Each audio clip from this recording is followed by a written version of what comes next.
right, everyone. Welcome to another webinar here at Route Consultant. For those of you who are here for the first time, my name is Josh Gregory. I am the Vice President of Education here at Route Consultant.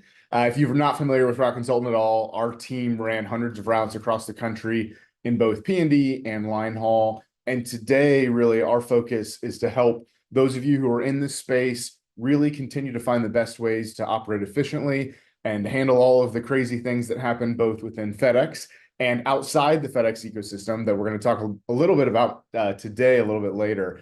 And then there's some of you I know that are always on here that watch these on YouTube that are still trying to figure out if FedEx is the right fit for you, if you want to jump into this. And we're always here to help answer questions, provide guidance, and really help you decide if this is the right decision for you. Now, before I go too much farther, I do have a quick disclaimer to read, as I do every week. So Route Consultant is not endorsed by and is not recommended by Federal Express Corporation, FedEx Ground, or Amazon. Route Consultant is not sponsored by, is not approved by, is not associated with, and has no connection whatsoever with Federal Express Corporation, FedEx Ground, or Amazon. Now, if you're here every week, you're going to be really familiar with the format of today. We're going to go over some things that are happening, some content, and also some updates that are happening in the FedEx ecosystem. And as we're talking, if you have questions, we're going to have time at the end to answer them, but just make sure that if you type those in, if you put it in the chat, I might miss it. So if you want us to answer those questions, there's a Q&A button at the bottom of the window, and we'll have time to answer those at the end of today. And we'll make sure to try to answer as many questions as you all have, whether it's about what we talk about today or anything that's going on in the FedEx space. Now, if you aren't aware, there is actually a really big potential strike that's brewing at the eastern ports that could affect freight pretty significantly over these next few weeks and months. And so we're going to talk through that situation today and how you should be planning around that situation as a FedEx contractor. And we've also brought Alex Froome on to talk through it all and kind of give us his perspective as well. So Alex, why don't you say hello, and then we will get started. Hello, everyone. So if you haven't noticed, I'm not in my sunny location as normal in Colorado. I'm actually here in Memphis, Tennessee. As a contractor and as a line haul contractor, I live nowhere near where I operate. I actually live in Colorado, but I'm down here to have some meetings with the senior line haul managers in Memphis and Olive Branch. I met with a couple of my drivers this morning, introduced myself to guys who I hadn't seen or met yet. And then I had meetings with, some of my dealers talking about new truck acquisitions for 2020, late 2024, early 2025, as well as maintenance service plans and stuff like that. So highly recommend that if you don't live near where you operate, which is totally fine in the line haul space, that you try to make a quarterly visit to your operations just to check in on things, show your face to the people in the building in, Memphis or Olive Branch or in the terminal, and then meet with your dealers. So that's what I'm doing right now. Yeah, it's a great call, and it's a good model to help people understand, because I know a lot of people are always asking, do I have to be right by the terminal to operate as a FedEx line haul contractor? There's pros and cons to it, but I think Alex is a great example of how you can operate from really wherever. You just have to make sure that you're investing the time into the business wherever you are to make it successful. Yeah. There are a couple things before we get into the port strike I wanted to talk about just a little bit, Josh. So one of them is the scale announcements came out this past week. It's a little bit confusing, but in essence, what it means is that there are going to be limits placed on how large you can grow, one as an overall contractor. So you can't be more than 1% of the entire FedEx fleet. My understanding, and we're still getting clarification on this, is that there's about 17,000 tractors in the fleet.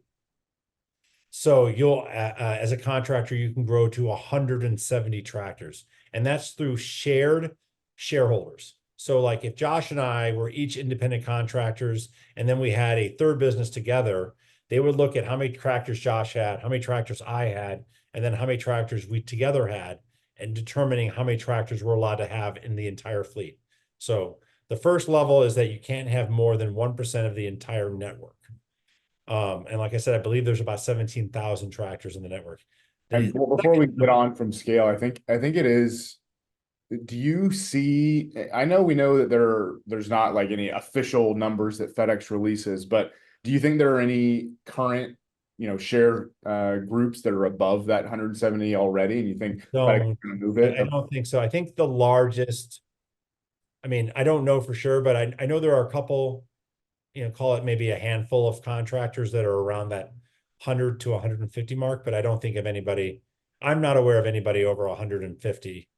And just to give you an idea, in the FedEx universe, they take the line haul contractors and they divide them into 4 different categories. There's small, medium, large, and extra large. I believe to become an extra large carrier, it's based off of the number of miles you're driving, but it takes maybe only as many as like 15 to 20 teams. So that gives you an idea of like, as an extra large carrier, you can be considered an extra large carrier at around, probably 20 tractors. So it's not that big of a deal. And the average contractor, at least last year, I believe the average contractor had 10 tractors and 7 assigned runs. Either 7 assigned or unassigned runs, but 7 runs on their A1. Yeah, so it's just a good note for anyone who might hear, oh no, I can only be 1%. Like that is an astronomically large size business in this FedEx space that we aren't even aware of anyone who's at that I mean, level. if you think about it, in the United States, they won't list FedEx tractor contractors, and they won't list some owner operators, but they regularly list the 100 largest trucking companies in the United States. And there are a number of companies that are in the 100 to 200 truck range in that list of 100 largest trucking companies. So there's a great deal of concentration at the top with Knight Swift, with Warner, with JB Hunt, with Old Dominion. But after that, there's a lot of I mean, there's a couple that have a couple thousand tractors, and then you have people like FedEx and UPS. But after that, there's a much, much smaller number. And so there's a significant amount of concentration at the top, and then there's a great deal of disparity at the bottom. So there are a lot of trucking companies out there that are public companies are in the 100 to 200 truck range. So it's very, I mean, it's just what it is. But, and then the other scale requirement is they're going to look at the number of tractors in a hub area. So not in the terminal or not in the station, but in the hub area. So when I talk about a hub area, I'll give you a perfect example. So you take Dallas. Dallas is a hub, and then it has a bunch of stations in and around it that are that feed into Dallas. So for example, Irving, actually, I don't even think Irving's actually in the Dallas hub area, but like Sherman, Texas, Texarkana, Queen City, all these areas are Loveland are all in the Dallas hub area. Now, Fort Worth is its own hub, and that's where Irving actually feeds into. So then you have Waco, Keller, Hutchins feeding into Fort Worth. So that's a hub area. So they'll take all those tractors, and it could be anywhere from 100 to 2,000 tractors in a hub area. And they'll say, okay, then you can only be a certain percentage of that. And it's a sliding scale. It runs from, I think you can be as many as 20 tractors in a small hub area that only has 100 tractors in it, so 20%, to where it goes all the way down to about 3 or 4%. I don't remember what the lowest scale number was, but it's a sliding scale. So it allows you to be, say, you are the only contractor in a station, you're not going to hit scale requirements there because they're looking at, okay, that station is part of, if you're in Queen City and you're the only contractor in Queen City, you don't have to worry about keep growing in that station because you're going to be put at scale limits versus the entire hub of where Queen City reports to. Yeah. And I do think this does give you a little bit more flexibility than kind of the old way where people thought about scale at a district level at kind of a larger scale, but now there are more hub areas in a district than just one in several of these districts. So you can grow at each of those and still be within the same district, which is different than it was before. Yeah. So, I mean, I'm sure there's a lot of questions about it. There's going to be a lot more guidance, and there's going to be a lot of opportunities next week when we're all in Orlando. And I hope I see every single one of you who's a TSP or a ISP in Orlando. Please come look for me. I'm the big, tall, bald-headed guy. You can't miss me, trust me. I'll be wearing a black shirt that says Alpha Kilo on my left chest. So come look for me. I'd love to meet you in person if I haven't met you before. So, but yeah, there'll be plenty of opportunities in Orlando where you can ask questions of line haul engineering. If you have really specific questions about, hey, I happen to be the only contractor in, Salmon Edge, Montana, and I'm not sure if I fall into the Billings or into the MSP hub area, what's my scale limits? So. Yeah, I'm hoping they have answers for it because the article they posted was pretty short. It has the table and that's about it. So hopefully there will be a lot one of those FAQs they put out to get a lot of clarity, and hopefully that will clear up that situation right before peak season. Is always exciting to put out new regulations like that. And then the only other thing that I thought we should talk about is that Motive has been announced that they are going to become an ELD provider. So right now, there are only two ELD providers. One is Omnitrax, the other one is Trimble. They've released an announcement that Motive will become an eligible ELD provider sometime in fiscal year 2025 or calendar year 2025. So after peak, I don't know much more information than that. I'm Yeah. not a Motive salesperson. They have a great product. Reach out to them and they can tell you all about it. Yeah, perfect. Okay, so I think those are the announcements that we wanted to hit and make sure everybody knew about. But the big focus for today is what's happening at the port. So can you just give a little background on what's happening there for those who don't know at all what we're talking about? So a couple weeks ago, the International Longshoremen's Association, not the International Brotherhood, so it's not like a Marvel superhero thing, but the International Longshoremen's Association announced that they had reached an impasse with the Port Authority Collective, and they were indicating that they were going to go on strike on October 1st at the expiration of their current contract, which expires on September 30th. Now, to understand, there are two different main unions or two different collectives. There's the East Coast ports and there's the West Coast ports. The East Coast ports cover everything up and down the East Coast, obviously, but think of it as the Port of New York or New Jersey, the Port of Boston, Baltimore, Philadelphia, Charleston, Savannah, I believe, or Miami, New Orleans and Houston are the big entities, but everything up and down the Eastern Seaboard. The Biden administration has the ability to require port workers to go back to work. It's through the Taft-Hartley Act, but they've indicated that they will not. That being said, the Biden administration has dispatched the labor secretary and their full staff to go down and mediate this situation. What this means. So about somewhere between 25 and 30% of all freight in the United States enters through the East Coast markets. The larger markets are obviously the West Coast, because that's where everything comes in from Asia, but everything coming from Europe, from South America, from Africa comes in through these ports. The big two facilities that FedEx happens to source a lot of freight out of are the Port of New York, New Jersey, which is Woodbridge and Metuchen terminals, and then Savannah, which is where you get all that freight coming out of Savannah and by extension Marietta and Atlanta. And then a little bit comes out of New Orleans and Houston. We're starting to see more growth coming out of Houston, but the two big ones that are going to be impacted are Savannah and New York and New Jersey.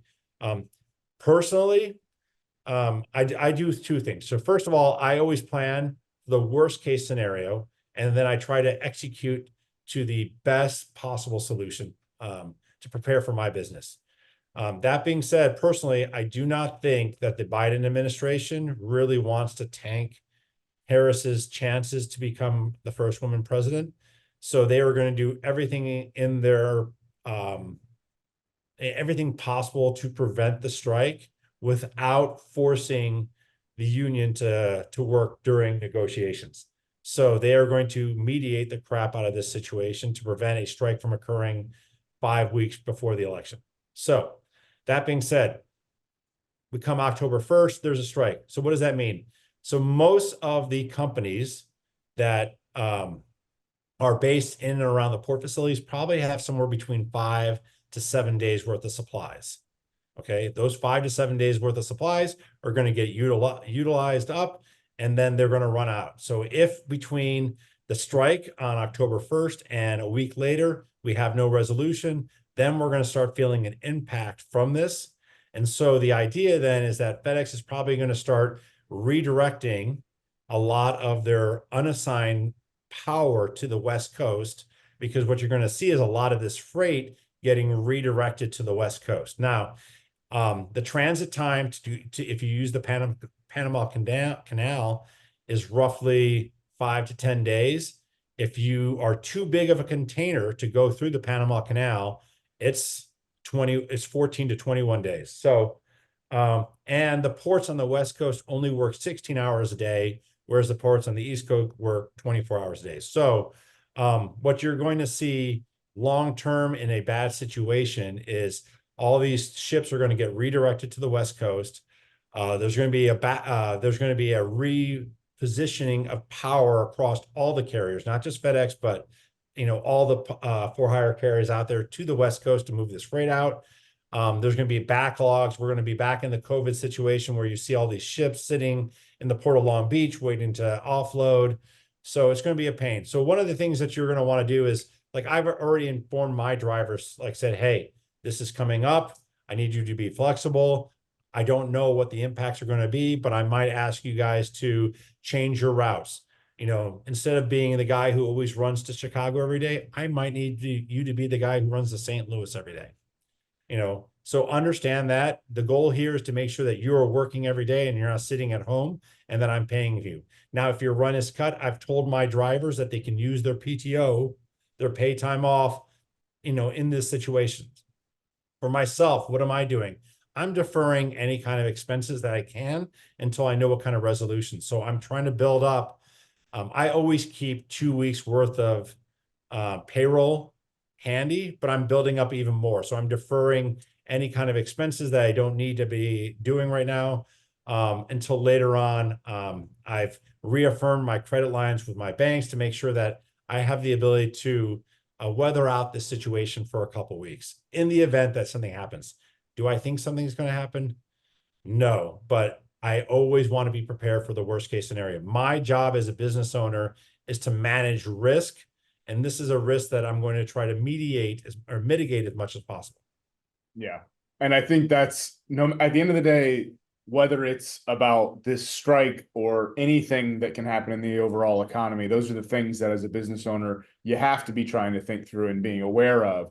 A couple of things. Let's go back. You said, that you might change your runs up or try to go to different locations. What does that mean? And like for somebody who's never, maybe they're running strictly dedicated runs or they're new to this space. How much control can you really have there to actually change the destinations or change how your run structure looks in a time like this? So if it's a dedicated run, I don't have a lot of flexibility. What I'm doing in that situation is I'm reaching out to the senior planners, to the senior line haul manager, and having the conversation, say, hey, I'm more than willing to move my Woodbridge run. I have a run that goes from Memphis to Woodbridge every day.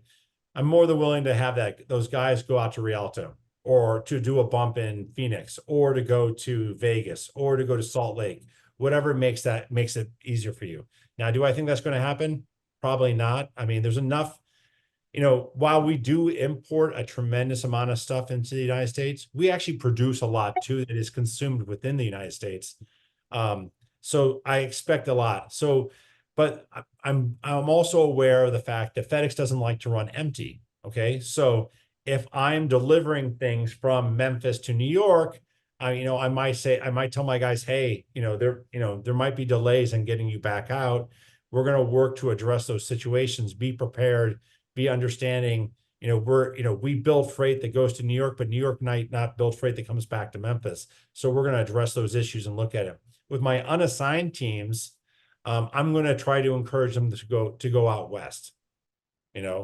I'm going to say, hey guys, I think there's going to be more opportunities for you to pick up freight and not sit as long. If you go out to Rialto, if you go to Tracy, if you go to Sacramento, if you go to Portland, to hit all those West Coast terminals instead of always trying to go east or trying to go north or stuff like that.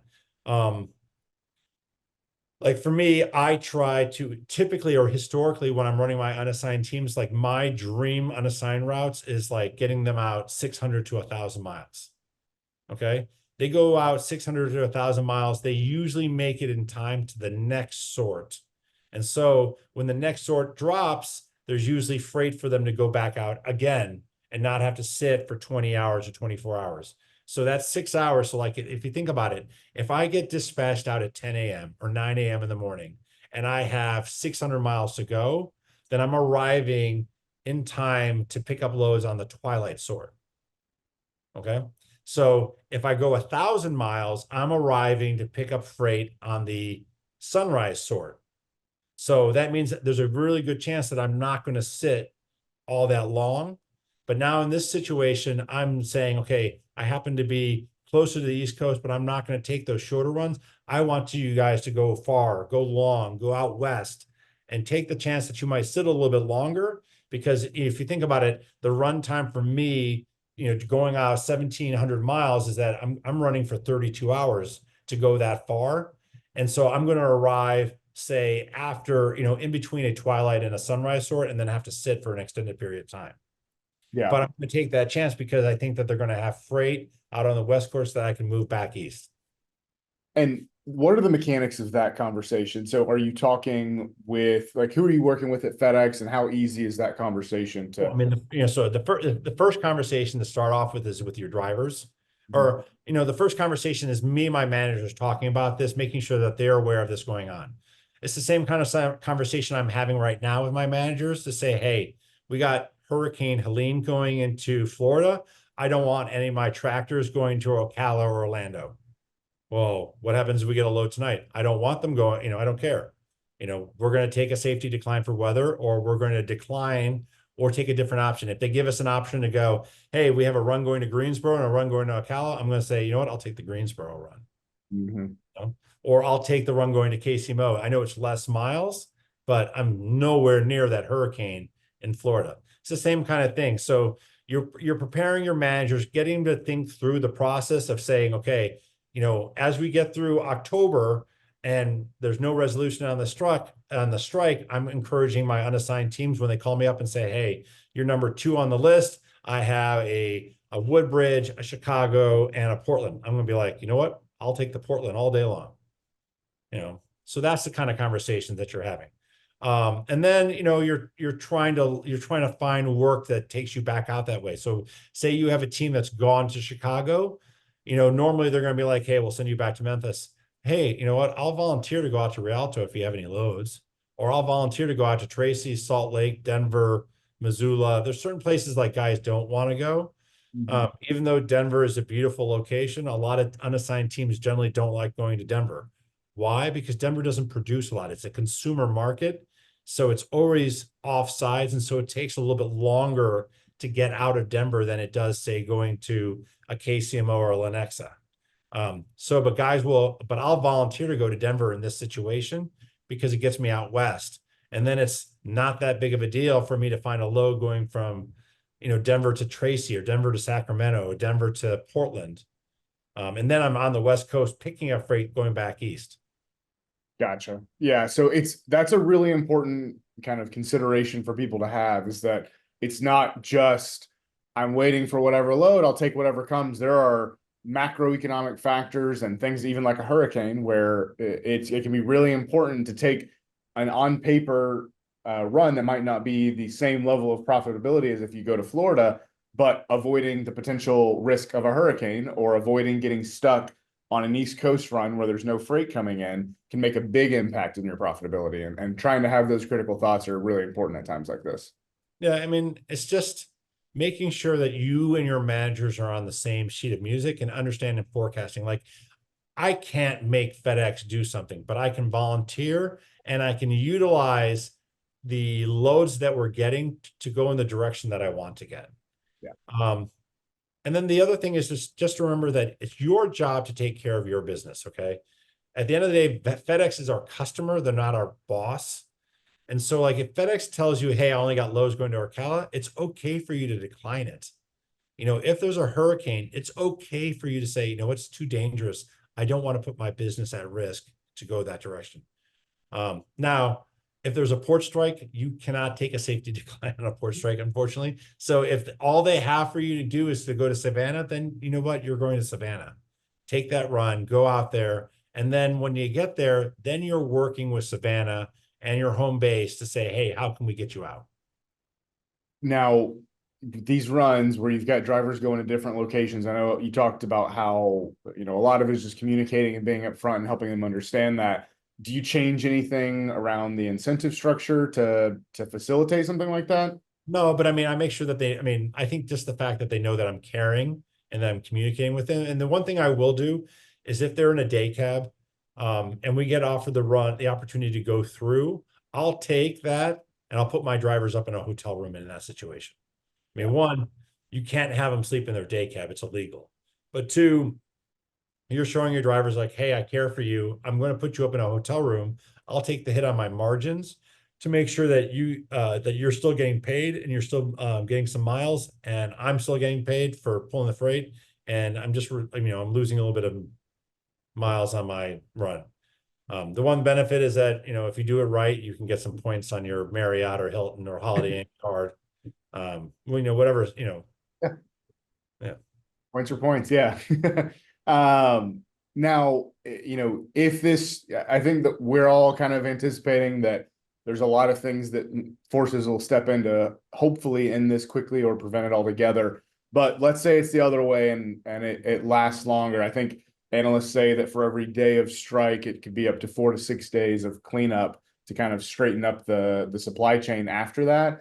If it does go longer, have there been any scenarios where freight's really low because of something like this and FedEx actually helps contractors in any way, or should we expect it on our own? So they won't do it nationally, but they have looked at situations in the past where on a case by case basis where a specific hub terminal has been impacted, FedEx has come in and stepped in. I don't know of every situation. I know the ones I was involved in. There was a very actually there was the tornado that hit in Nashville a couple of years ago, that tore the roof off of the hub and prevented any operations from occurring.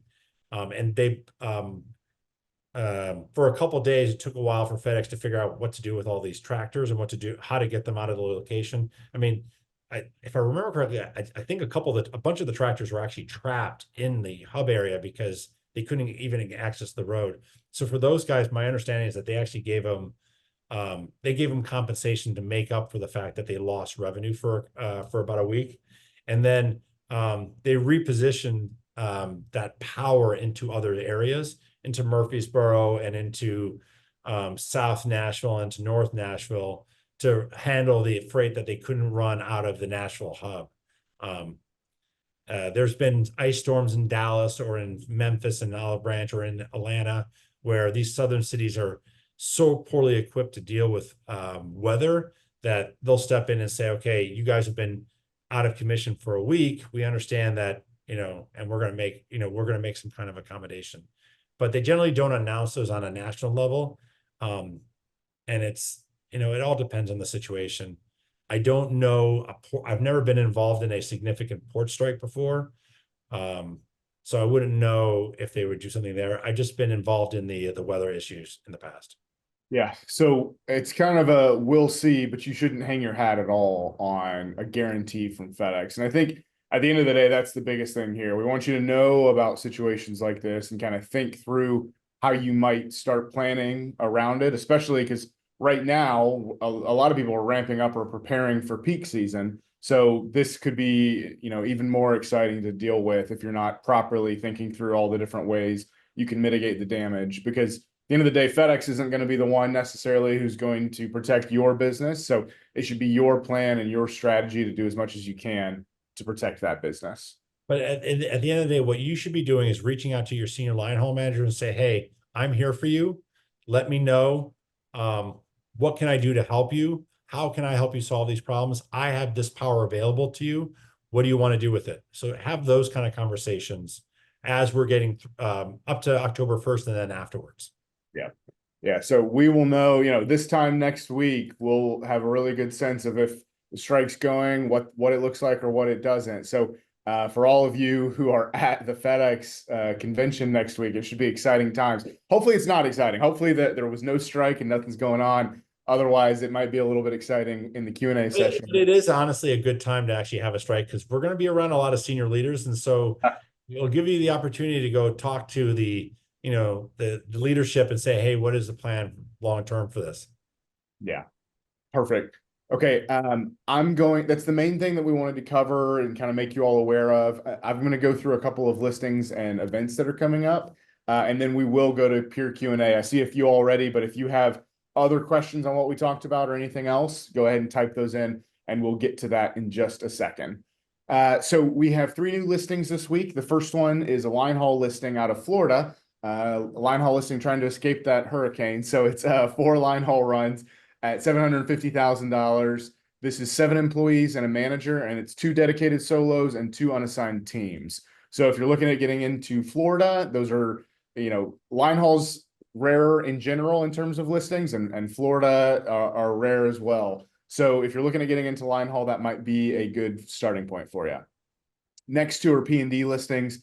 First one is out of Michigan. It is 17 P&D routes at $2 million. So 21 employees, 2 managers, a bunch of spare trucks, and newer trucks as well. And then the last one is out of Arkansas. It is 22 P&D routes at $2.295 million. This is 24 employees, a manager, a really profitable rural operation, and again, really good fleet as well included in that price. So P&D, we got Michigan and Arkansas if you're looking for either of those areas, and then Linehaul is out of Florida. If you've got questions on any of those, reach out to us. We can share all the details and the financials. I will echo with Josh that Linehaul is rare. Linehaul in Florida is like the rarest of the rare. I mean, yeah, it comes once a year. Yeah, it's one of those things where everybody wants to move to Florida and then they stay there and nobody sells it. So if that's where you're looking to get in, that's a new one this week. 2 events coming up. If you are still trying to figure out if this is the right fit for you, if this space is, we host new investor workshops throughout the year. Our next one's actually Friday, so in 2 days in our office in Nashville. So we've still got 1 or 2 spots left. So if you're trying to swing a last second trip to Nashville and come see us in person in our offices, that next one is on Friday. And we've got a couple more this year as well. And then the last event to highlight, we actually have a happy hour next Tuesday as well.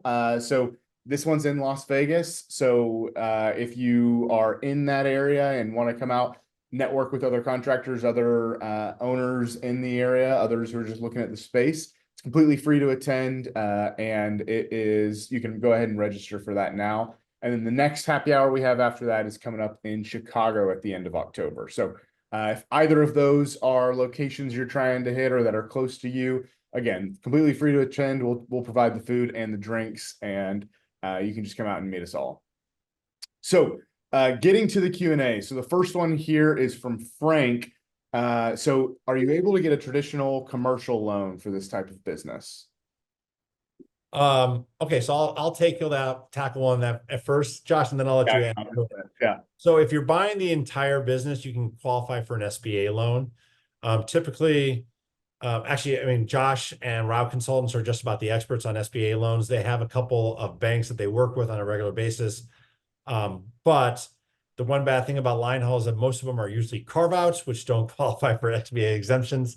So it's a little bit more challenging to get financing, to do acquisition financing from a bank.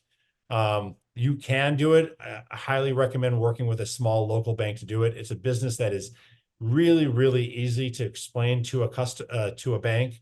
And once they look at the settlement statements and the consistency and the lack of variability, it's going to be a very attractive business for a bank to lend against. So I highly recommend looking at it, but you need to work with, a local lender that you're going to actually get to spend some time with a loan officer. If you try to go to a Bank of America or a JP Morgan Chase or Wells, it's going to be a little bit more challenging. That being said, on the truck side, the big banks are where it's at. Go hit up a Wells Fargo, go hit up a JP Morgan Chase or a Bank of America, or actually BMO actually has a very big truck lending operation or truck financing operation. So, and then there's a lot of third-party third-party lenders out there. AP Finance is one. Actually, AP Finance is probably one of the bigger ones. And then you can get lending through the captive finance arms of, either Detroit or Peterbilt, or actually, I think it's PACCAR. I think it's Detroit, no, Daimler, right? Daimler financing, PACCAR financing, and Volvo financing are the three big ones for the different tractors. And then you have the banks, and then you have AP Finance. Is there any other third-party lenders you can think of that I'm missing? Those are the main ones. And then, sometimes for vehicles, people will lease as well, which is And then you can another way use of finding. leases through Ryder, Penske, and Rolling Equity. Yeah. So those are the big ones. Yeah. Yeah. And just to jump in and add a little more color on the bank side for full businesses, Alex is completely right that SBA is generally going to require a full business, which, that doesn't always come in line haul. A lot of people will sell off some of their runs. Sometimes if they have, a separated financial statement or tax return for the piece that they're selling, great. But that's not always available. A lot of people don't kind of track separated financials at different locations. They just have their overall business financials. So you can use a conventional loan as well. And like Alex said, the biggest thing when it comes to those is, one, if they're familiar with FedEx, great. That makes everything so much easier. If they don't know FedEx, there's just a higher chance of them, kind of stumbling at the finish line, particularly in the SBA. When it comes to conventional, though, they care the most about you and your financial statement, as opposed to the SBA is very much focused on the actual business financials. The conventional are still going to look at the business financials, but having that good relationship, and again, like Alex said, having being able to speak with someone who makes the decision, as opposed to someone who has to escalate to their bosses and to their boss's boss to get approval on the loan, it makes it a much higher likelihood. So local, regional types of conventional lenders are your best bet. And generally, they're also going to be a little bit shorter term than what you'll see from the SBA. So there's pros and cons to each if you've got both options. And it's a much larger conversation depending on what options you actually have. And we're happy to talk through all of that on specific. There's a lot of different ways you can do Yeah. acquisition. Like you can use your 401k, you can use your Roth IRA. You can do depending on where you're coming from in industry, you can do what they call a loan margin account, or where you're margining your equity portfolio to borrow money that way. There's a lot of different options. Just working with the route consultants guys is they will explore different finance vehicles for you. But I will say that the typical loan on the commercial side, or if you're not using the SBA process, is 5 to 7 years. Whereas an SBA loan is typically 10 years. And you generally get to put less money down on an SBA loan, though the interest rate is generally higher than a commercial loan. Yeah. It's also commercial have fixed rates, and SBA is generally a variable rate, which pros and cons to that. In theory, that could be a pro if interest rates continue to drop. But okay, I think the last question we have here is from Aaron. So if anyone else has questions, it's your last chance while we're answering this one. So Aaron was just asking for clarification. We talked about scale earlier, though all of those things that you referenced around top end scale and scale at the hub area, where does that information live right now? So that information was on My Ground Biz about, as early as recently as yesterday. It's conveniently been removed from My Ground Biz. So I think they're reworking the language around it. If you reach out to your terminal manager or your senior line haul manager, it is one of the slides that are in the September forum deck for the safety forums that, all hubs are supposedly supposed to have on a monthly basis. If not, reach out to Josh or reach out to me directly, and I can give you a screenshot of the line haul limits that was posted in my safety forum today. Yeah. It's sometimes stuff gets posted and then they probably got hit by a rash of questions and clarifications and didn't have an FAQ ready, or maybe decided to pivot a little bit. We'll see. But yeah, reach out to us. We can get you that, or just wait until the inevitable reposting that should happen anytime now. And then Frank, I see your question, and just in terms of kind of being new in this and really trying to evaluate it, there are tons of different ways we can help. We've got free one-on-one trainings on our website if you haven't seen any of that, to just try to give you a good feeling for what the underlying things are to be thinking about in this space. But if you do decide that you want help kind of evaluating listings or proceeding in the space, we have different ways that we can work with you. We have a white glove consulting program to kind of guide you from beginning to end through preparation for your application and interview with FedEx, evaluation of existing routes, and having a consultant walk alongside you all the way up until the finish line to make sure that you find the right listing, pay the right price for it, and are as successful as possible at closing. And so if you have questions on any of that, if you're looking for help at any point in the process, just reach out to our team. You can either email Alex or I directly, or info@routeconsultant.com is the easiest catch-all if you're trying to get a hold of us. And we're happy. And there's nothing wrong with being afraid. Look, I was in your shoes 6 years ago. I do not have a CDL. I have never driven. I've never driven a tractor with a set of trailers. Okay. I was in the Army for 5 years. Then I went to go work on Wall Street. And then I got the bug up my butt saying I wanted to be my own business owner. I wanted to be my own boss. And I bought 4 runs and 4 trucks and learn, by drinking from the fire hose. It looks really scary. It looks like you're looking at the Grand Canyon and you're taking this big step. There are a lot of tools out there. There are a lot of people out there to help you. If you are interested in this space, and I love being a line haul contractor, I love it day in and day out. I'm really happy with what I do. I love my quality of life. Then reach out to Josh, reach out to the team at Route Consultants, and they can help you, walk you through it, and they can put you in touch with me with any questions that you might have.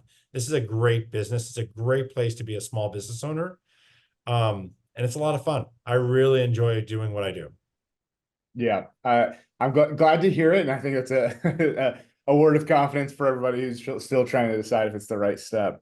Colton just had a quick question. So, after purchasing a route, how much working capital should you think about having? It's a function of payroll. You want to have at least 2 weeks, 2 payrolls, 2 turns of payroll on hands at any one point in time. You can get away with having just a line of credit. I really recommend you reaching out to your bank and getting a minimum of $100,000 line of credit if possible. Banks are generally pretty open-minded. I think actually American Express right now is offering like really quick turnarounds on about $100,000 line of credits that you don't get charged on if you don't access it. So there are a lot of tools out there. I think Capital One has a really good line of credit, but any bank should be, willing to extend you lines of credit. It should be really, so get have 2 month or 2 weeks worth of payroll, and then get a line of credit, and you should be good to go. Yeah. And, FedEx pays weekly. So it's just kind of a way to make sure that those first few weeks and months, you don't run into any crazy hiccups of at least making sure you've got your 2 weeks of payroll, because FedEx pays you'll probably pay in arrears. And then just a little bit of line of credit to prepare for what could happen. A lot of banks also, like SBA, when you're going through the lending process, will also add working capital into the loan. So there's options like that as well. Another one here from Aaron. So he's asking if we can share the September. No, that's FedEx. It's FedEx personal material. So yeah, that's a no. If you're not a contractor, we can't share that deck. If you reach out to us, happy to help. In general, those decks are kind of just like high level, like State of the Union type things that are all FedEx protected. I think that's all the questions we have. So thank you everybody for being here. Alex, thank you for being here and kind of providing some light on a potentially exciting situation. Fingers crossed it's not exciting at all. Yeah, hopefully not. And I hope to see, I hope many of you are joining us in Orlando, and I hope to see you guys there. If not, you missed the Denver happy hour. I was there. If Josh is willing to fly me out to Vegas, I will graciously agree to attend the happy hour in Vegas. Otherwise, it'll be a while. Yeah, perfect. All right. Well, everybody else have a great rest of the week, and hopefully you'll have a good time at the convention next week. All See right. you guys.